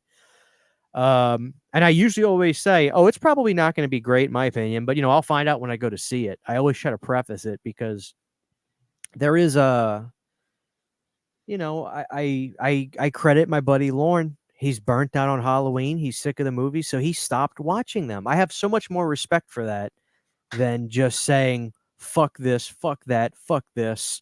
Yeah, I can't wait to go see it so I can shit on it because I know I'm going to hate it. And I'm not saying that Lorne does that anyway, but the fact that he actually put his money where his mouth is, he's like, look, dude, I've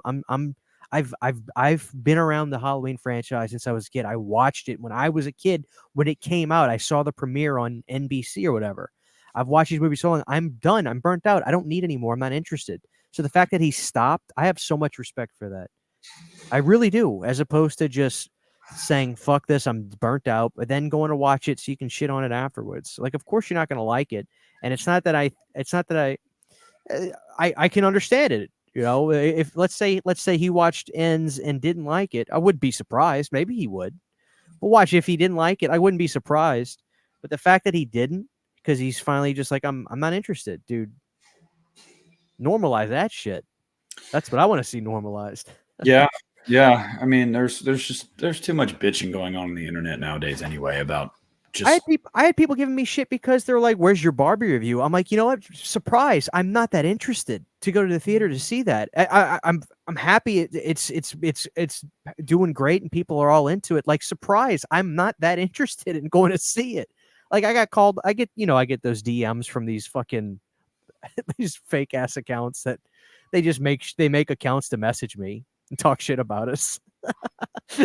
But it's like, come on, man, like, surprise. I'm not that interested. Am I a piece of shit because I didn't want to go see Barbie? I didn't go see Oppenheimer either. Oppenheimer. It's one extreme or the other. You're either a misogynist piece of shit because you didn't want to see it, or you're a fucking pussy because you saw it and liked it. Because you saw it. It's like big surprise. I'm just not that interested. Maybe I remember talking to Cindy about it. She's like, if it streams, I'll watch it. I'm like, that's fine.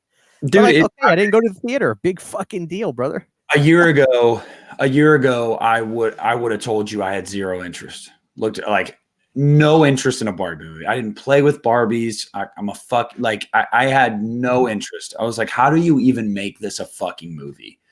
And then, like, you get the cast and you start to see some of the trailers and you're like, that looks like it could be funny. That looks like it could be fun. And you hear the early word of mouth is really good about it. And you're like, all right, fuck it, whatever. I'll give it a go. And yeah, really enjoyed it. Awesome. It's awesome, But guess what? Like, but yeah, don't bully people into seeing a movie or not seeing a movie, and don't try to bully people into liking a movie or not. That was the funniest shit to me. Was I'm convinced that it's all just like trying to get clicks and shit on TikTok and everything. People look for opportunities. Like, I understand that, but like, if you go to see Barbie, you're a beta male. Beta. I guess a lot of men are beta males. Beta male. It's like, come on, dude, it's a fucking movie, dude. Like, you know what? Like, there's shit that I probably wouldn't want to admit that I do. Yeah, but here's I'm not a man. Like, come on, man. Here's It's the a thing. fucking movie, dude. Guess what? I watched Ninja Turtles for the cartoon. That's not exactly fucking. That's not exactly Oppenheimer. No, Like, give me a break, dude. here's the thing about people that say stuff like that. Beta male. If you ever find yourself saying something like that, you are insecure in your masculinity or your sexuality or both, and you are projecting. It's clear as day. Everybody can see it. I can see it. You can see it. We know it's okay. When you say that, you are a beta male, or you just don't believe that you don't have a lot of confidence in yourself, or you're struggling with some thoughts about wieners that you don't want to be honest about. Whatever it is. That's the thing I hate about the internet, though. It's like everybody wants their attention. It's everybody wants attention on the internet. Guilty. Why do you think we do YouTube? Of course, everybody that does YouTube is trying to get some bit of attention. Like, I understand that, but this shit is crazy, man. People, like, they will throw caution to the wind. They will, they will just say the most outlandish shit on the internet, and it's amazing, man. I love that I have a job that pays my bills, and if I needed to stop YouTube, I could still survive, obviously. That way I can just do this as a fun thing and make relationships and do podcasts and watch movies. But, like, if I had to be a piece of shit on the internet to make money, dude, I'd probably kill myself within 5 years. Yeah. Like, seriously. It's exhausting. I will say, though, dude, I didn't get any shit for my Barbie review. Not most people are normal human beings, Yeah. It wasn't like beta male. Halloween Ends. Like, obviously that one was pretty hot button. Scream 6 was a little bit, not like a crazy amount, but there was definitely some nut jobs out. I think, dude, I think a lot of times me and you will agree on a movie, but I think the way me and you deliver our thoughts are very different. I think I'm more of the chill. You're laissez-faire, matter of fact. You will be like, this movie, y'all, like this movie, and then the people will be like, oh god, here he goes. Yeah, no, it's why I rub some people the wrong way. Absolutely. Could you imagine if we were both exactly the same? Sometimes I get worked up, but imagine if me and you were both we talked the same way, we acted the same way. You guys imagine watching a 2-hour show once a week of Christian saying something and me going, absolutely, for sure. Hey, Christian, what about this? And you went, yeah. Beta male. Yeah, it'd be so fucking boring. Like, we disagree on things, or one of us feels more strongly or less strongly about something, and that creates conversation. And just like politics, just like movies, just like religion, just like anything in the fucking world, that is what drives conversation. That is healthy. Exactly. And that's what we should be doing. It's dude, it's so I don't want to live in an echo chamber. I do not want to do it. You can't, because if you, dude, that's what really scares me. Is I see it a lot, man. I see people that really put themselves in positions, and it's sad that it's movies. I don't think that it's good for politics either, but we're really in a place where people have trouble. If you don't think about the movie the same way as they do, dude, oh my god, dude, it's sad. It's sad that they can't. That can define whether people can be friends with somebody. It's disgusting. It's pathetic. It's like, come on, guys. Like, I got plenty of friends that I disagree with politically, socially, whatever it may be. They're still my friend, because at the end of the day, that shit is trivial. Like, it's trivial. It is. Oh, it's so funny. Steak Sauce, my buddy Steak Sauce, posted something, and I don't know if he got it for somewhere, but it was the funniest fucking thing I ever saw. And I want to put this on a t-shirt, and it made me laugh so hard. And I think everybody listening can relate to this. It was a tweet. He said the tweet was, most of my friendships I have are just both of us shit talking somebody we vaguely know. Mm-hmm. And I'm like, that's so fucking true. Yeah, if you saw me in Christian's texts, Like We're talking about half of you listeners. We're talking about you motherfuckers. Oh, we are. We send each other screenshots of comments and DMs and stuff. Yeah, it's it's funny. It's funny to us. What's so funny? The movie's over, guys, and it was good. It's a good movie, great movie. What's funny is we'll talk about we get these DMs and they're always message requests, right? And the account will be created. 5 followers. And look, that means you got people's attention, and I understand that, and I have a good grasp on that, and I enjoy it. They're getting entertaining because Nick will get a DM saying, "Hey, bro, you better watch out. Like your spot's gone. He's fixing to replace you." And then I'll get DM saying, "Dude, listen, Nick's gonna destroy your channel." I'm like, "What?" And I never respond. I heart it. And then the funny thing is, half of these, it doesn't happen too often. I say half of these guys, like it's a large amount. A lot of times, if I heart it, they'll be like, "Oh shit, you responded. Honestly, I'm actually a fan of the show." That's what blows me. That's what blows me away. It's like, you know what you could do? Just message me on your regular account and say, "Hey man, I like the episode. You guys are talking about that." Like, you could just talk to me. Yeah. And let's just put it out there. And I've had somebody before message me to talk shit about why I do the podcast of Christian, saying like Christian's whiny and annoying and like, it's a bad look. This was a couple months ago, and Christian and I always share this shit with each other and laugh. And let's just get something straight for anybody that may not know. Nothing about this podcast is changing. Christian and I talk very openly about this. If he has an issue with me, he'll let me know. If I have an issue with him, he knows I'll let him know.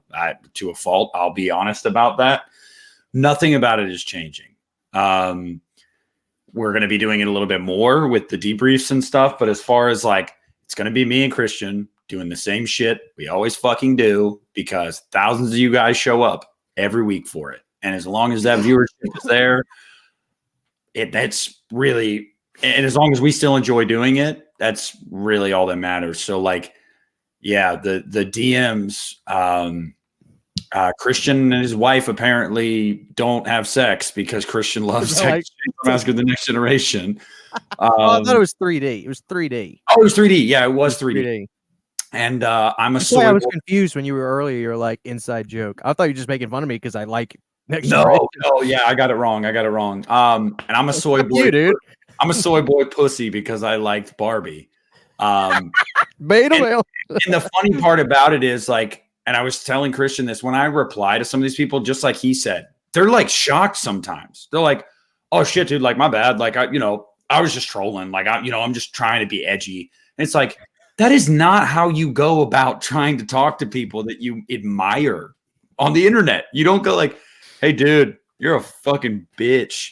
Like, okay, thanks. "Oh shit, my bad, dude. I didn't think you were gonna see this." Like, come on, dude. Like, I love the internet, but you know what, dude? I love it. I love it. Some of it makes me laugh. So some people are so creative. It's the best. Yeah. They will say, like, dude. Guys, Drum Dums and Pizzow are not replacing me. That made me laugh. I'm like, yeah, I got 2 guys with like 50,000 subs. They're in line. He said, what did he say? He goes, "Piz is supposed to be replacing you. Apparently Drum Dums is Drum Dums he's dude. And the best part is, he's listening to this right now. This motherfucker that messaged me is listening to this episode right now, and he's going, "That was me. That was fucking me." See, we need to start saving these when we do the first debrief, which I'm sure will be soon, guys. Either late next week or something, or at the start of whenever Nick's good to go. But when we start throwing some of these in, I think it would be hysterical to take some of the message requests we get like this and fucking bring them on the show. It's going to be 99% negativity towards me. So it just pissed me off. Well, I mean, that's the thing. It's gotten to the point where I don't want to look through the comments anymore on the episodes, because there's always one. There's always fucking one. There's like 50 that are positive, and then there's one. And that one will make me go, "You motherfucker." And Christian's like, "Dude, don't waste your time." And I'm like, "No, fuck this guy." I was watching our episode with We Watched a Movie, and it was so funny because Mike is the same way. He was talking about, "I'll fucking argue with this 12-year-old in the fucking comment section. The one guy that's a fucking asshole." I'm the same way. The one guy. I understand it. I understand. That's a lot of people are like that. My thing is just, it's always like, dude, They're fans. I don't care what they say. They are fans. They're a fan of this show. They Yeah. can't help it. You know, we're like characters in a TV show, man. The characters are going to say and do things that you're like, fuck, why did they say that? Why did they do that? They are fans. Like, that's what it is, dude. If you look at it like that, Nick is exhausting. Like, dude, Did that anybody buy that T-shirt? no, we did sell. By the way, you know, these are the on T Public right now. We did sell a couple of these the other day. I posted about these shirts. Nobody's gotten a Nick is exhausting shirt, but I think I'm gonna Damn it. get myself one. I think when people see you wear the shirt, oh, Wow. that looks good. So now that they see this, they'll probably be more inclined. Because I noticed that with these online T-shirt shops, you post the link to the shirt. It's like, oh, okay. But when you see it and so it actually prints on the shirt like this and it looks good, they'll be like, okay, cool. Yeah, I'll get one. So guys, in the description, go to the T Public store. We've got some Uneeda merch. Thank you I think we sold out again. We restocked the Uneeda melts. They are gone. But I never got mine. I shipped it to you. You should get it soon. Check your mailbox, dude. Maybe fucking in there right now. True. I never check my mailbox. Go check it. We sent it to you. We sent you one. I'm not gonna check it right now. I actually have some of your melt.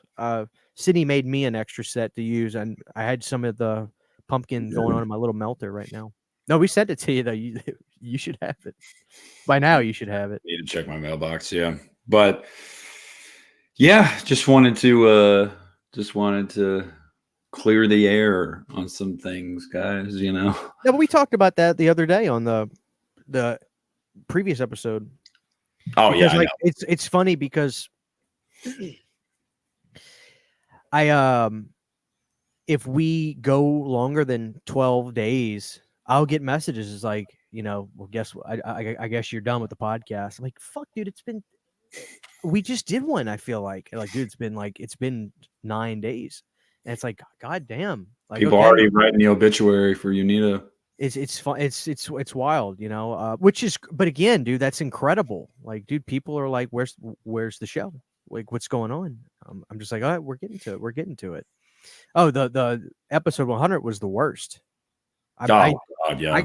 I remember getting some messages where most of the messages I got were, did you finally realize Nick is exhausting? Like, yeah, I did. Well, most of them were just like, "Hey, what's going on?" And they're like, "Is it just tough?" And most people had the common sense to understand. Yeah, getting Lee and Piz together, it's it's not like it's hard enough to be able to schedule a show once a week, but to get those guys, and it was a fucking nightmare. Nobody's fault. I mean, I had to deal with Piz having in a car wreck, and we almost basically just had to keep going because we waited a while to make it happen.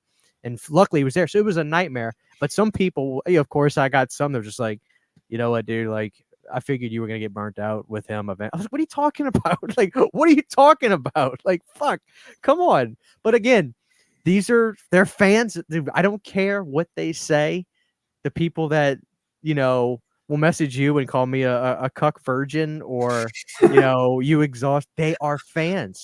Like, I get it because here's the thing. I'll watch YouTubers or me and you will watch stuff and we'll talk to each other like, this motherfucker, this arrogant son of a bitch. Who the fuck does he think he is? Right?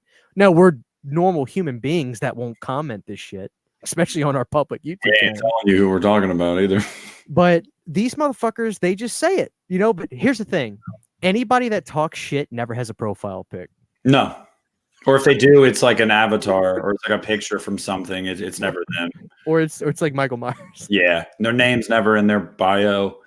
And but they're always the toughest motherfucker. Like they're so tough. Like if you ever saw them, buddy, it'd be night. Like I'll tell you what, So everybody that ever asks me, hey Christian, like, I want to start my own channel. What's your advice? My advice is to just deal with people. You have no idea who. Once you let it go. Now I understand having fun and wanting to talk back to these people. I really do. But you have to understand these are fucking, don't let it bother you. Now take criticism too. But if they call you a bitch or they cuss you with the criticism, don't listen to it. But sometimes people genuinely can try to give you criticism. balance that. But these motherfuckers, if you get a message request with no profile pic on Instagram, you know what? Don't take it seriously. Surprise! Don't take it seriously. Yeah, yeah, yeah. It was really I not much. love the internet, dude. Yeah, I'm gonna start screenshotting some of these because I think the audience would fucking die laughing at the shit. Like, dude, I get the dot. It's like, dude, I need to tell you something. Dot dot dot dot dot. I'm like, oh my god, this is gonna be good. I'm gonna start putting this shit on t-shirts. That's gonna be our new merchandise.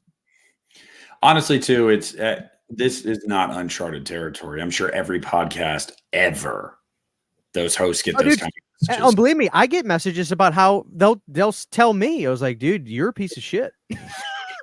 I just don't tell you about it. But like, yeah, I get them all the time, dude. You know, that's a sign of your channel. That's a sign of a growing channel. Yeah, dude. And the crazy thing is, too, is like sometimes, especially in this space, people are only feeling those things about you because of your like opinion on a movie or something like that. It's like, wait. It's nothing to do with me personally.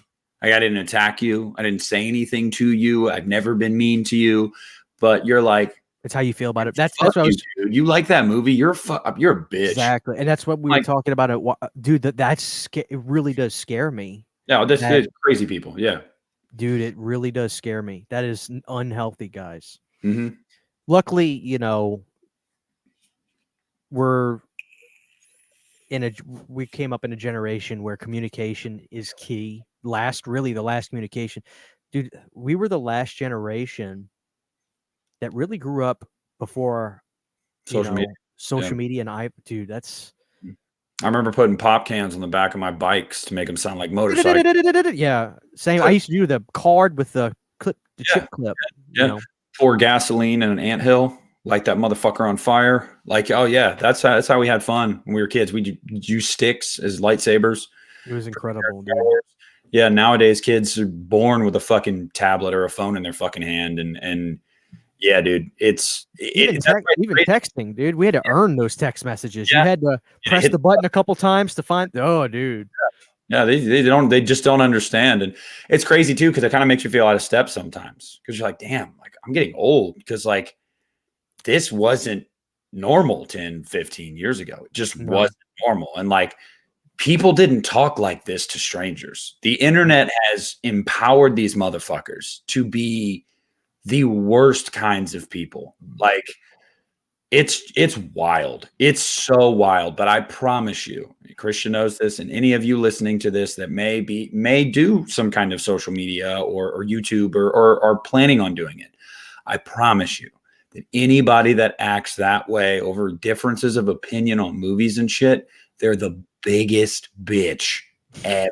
No matter what they say to you, they are compensating for something. I promise. Because I'll tell you, I don't search out people that disagree with me and tell them you're a bitch. Like, I don't do it. I don't care enough. But that would be a podcast. If anybody has the balls to make a podcast where you openly talk about people on the internet like that you like, you know what? I was watching like let's just say there was these two guys make a podcast called like We Hate Everything. Maybe there's already one called that. Who knows? But they straight up be like, you know, did you watch that last Uneeda, Brian? Yeah, Jeff, I watched it, dude. You know what, dude? Fuck those dude. All they did was bitch about people not liking Barbie. Like they really are punk ass bitches, dude. Like, could you imagine, dude? That every episode would be standing room only every time they uploaded. Hey, if these people put themselves on camera and they just were like, you know what? I watched Pizzle review Halloween Kills. What a piece of shit that motherfucker. Like, can you imagine? Like, dude, I would listen to that shit. Yeah, religiously. Dude, it's crazy too because we talked about Nate Dunning before, and we want to get Nate on the pod. He said he's down. I just haven't booked him, but he said he's down. Cool. So we're gonna get Nate on the pod, and to you guys that didn't grow up watching his videos, dude, he and I differed on it in opinions so often on the Halloween movies, but he wasn't a dick about it. Like, if you liked one of them that he hated, like I think that's like I'm cool with differences of opinion, but like being a fucking asshole about it and like personally attacking people, like, dude, go touch some fucking grass. Like, I don't even know what to say to you at that point. Do you think I wake up every day and I'm like, let me look through Who all my can I? fucking comments? Fuck no. I have like over 100 that I haven't even fucking hearted over the last couple days. I feel bad about it. And sometimes I go through phases. I'll just heart a bunch, reply to a bunch after they build up. But like, I don't give a shit. Like, I really don't care. Nick, that what's sad is, and it's not an excuse for a lot of people, especially in today's world, dude, where people are afraid to talk to human beings in real life. They have social anxiety because they live in their phone. For a lot of these people, dude, The extent of their human interaction. Yep. this is all they have. Yep. And because of that, dude, it's a mental problem, I think. And if it's all you have, that's totally fine. I can relate to being an introvert. I can relate to a lot of that kind of stuff. It's totally fine if this is your quote unquote safe space or, what makes you happy, your number one hobby. That's totally fine. But it's not fine when you blur the lines of like going out of your way to threaten strangers because they had a difference of opinion. By the way, too, just going to say, like, you'd never say that to me. You'd never say that to Christian in person. Of course not. They're fans, dude. They're fucking. Say it. So Um, you gotta stop walking around the internet like you're 6'10" with 2 9s. Like you're just dude, it's the internet. What are you gonna do if actually? We'll wrap it up after this, guys, because we're getting close to knocking on 2 hours. Exorcist Believer comes out. Let's say we both were like, you know what, dude, it wasn't as good as the original. It was totally different, but it was kind of funny, and I kind of enjoyed it. And we do a review, and we're like, you know what, it was actually fun. It was harmless. It's not as good as the original, but fuck it, nothing would be. I enjoyed it. It was fun. And you get a DM, saw your Exorcist review, lock your doors. You know what I say? Bring it on. I'm like, dude, dude, that at that point, you got to screenshot that shit, though. Dude, just imagine. Saw your review, lock your doors. No, I'm not. I fight my own. I fight my own battles. Like, that's another thing too. You think you know stuff about people on the internet that you don't know anything about. Like, I'll tell you guys just really quick.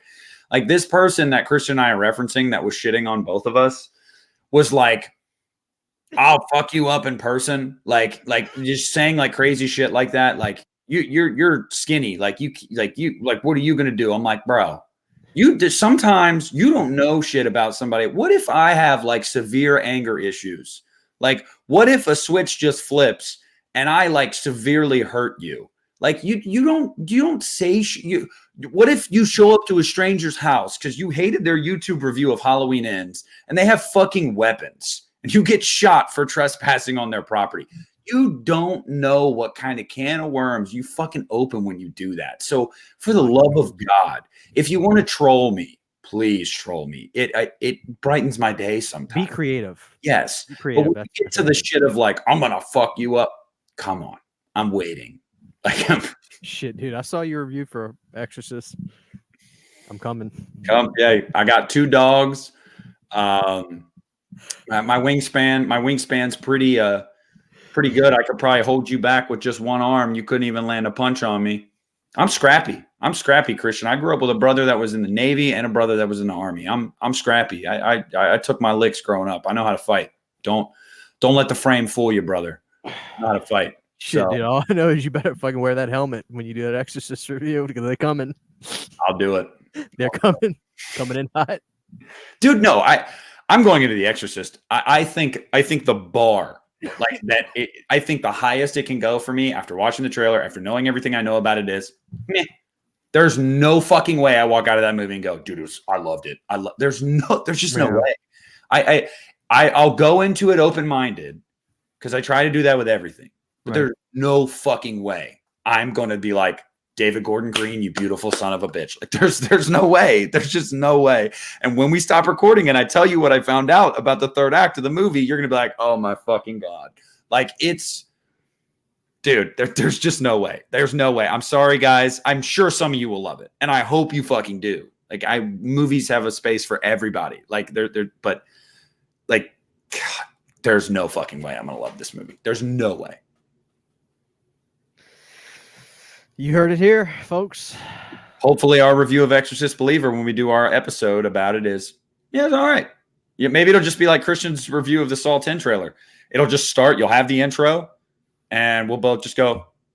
It'll just be like what you guys want, us agreeing all the time. So, well, not what you guys want, what the very loud minority wants. Christian will go, hey, I thought it was all right. And I'll go, yeah, me too. And that'll be it. That'll be the whole episode.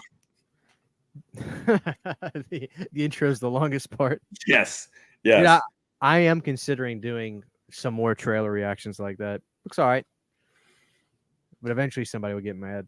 I'm sure. Yes, I'm like, what the fuck, man? Clickbait. This was fun. So, guys, happy 20th anniversary to Texas Chainsaw Massacre. Leatherface Day coming up. Like I said, we barely talk about the movie. This time we really barely talked about the movie. We spent a half hour talking about trolls. As a matter of fact, the name of the episode will probably not even be Texas Chainsaw Massacre. The leather in the thumbnail somewhere, or Jessica Biel, or just Jessica Biel. Oh yeah, that's a good idea. White shirt. White shirt. Anyway, guys, listen, thank you for another week. This is episode like 105, I think, 104, 105. The journey is continuing. We love 99% of you. I love all of you. I love the message requests, guys. Keep sending the message requests. We'll be back soon. Remember, we got Uneeda debriefs. I'm sure we will kick those off pretty soon. Until next time, see you guys later.